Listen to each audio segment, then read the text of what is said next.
The Slayer, Ghost Hunters Saga 3. Fiction novel written by Dennis G. Pima. Season 1. The Slayer, The Ballad of Orlando Valdez. Episode 2. The Blood Moon Rises. A young couple, John and Sarah, had recently moved to a quaint province to start a new life together. Sarah was pregnant with their first child, and excitement and happiness filled their hearts.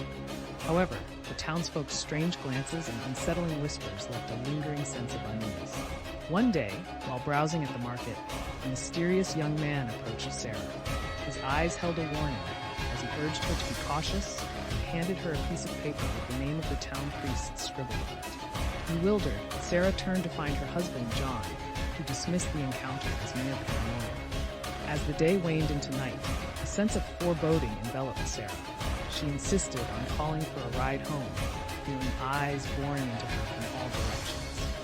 Unexpectedly, the enigmatic stranger reappeared, offering them a ride on his wagon. Introducing himself as Orlando Valdez, he explained the dangers lurking in the shadows of their new town. Reluctantly, John and Sarah accepted Orlando's offer of a ride home. As they traveled down the darkened road, a chilling presence descended upon them. A guttural screech split the air as three shadowy figures with bat-like wings swooped down from the trees, their eyes glowing in eerie red. "Tonight, the baby will be mine," a voice, raspy and dripping with malice, echoed through the night. "Get away from my wife," John roared, instinctively grabbing a fallen branch from the roadside. The Aswangs cackled, their laughter like broken glass echoing through the forest. One of them swooped low, its clawed fingers reaching for Sarah.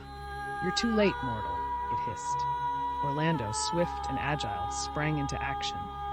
He drew his whip, a weapon forged from braided leather, but infused with the essence of a buntot paji, a dried stingray tail.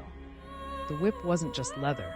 Its surface was studded with sharp, bone-like spikes, giving it a fearsome, almost prickly texture. With a flick of his wrist, the whip snaked out, a black blur that seemed to hum with an underlying power. Its reach was formidable, and the spiked buntot paji element meant that when it connected, it didn't just bind, but ripped. Yet, it was the buntot pagi element that made this weapon truly fearsome. When it struck the Aswang, a searing, infernal heat erupted from the whip, burning their flesh like hellfire itself. The creature shrieked, its wings singed and smoking, as it recoiled in agony. The smell of burning flesh filled the air, a stark reminder of the whip's power. To be continued.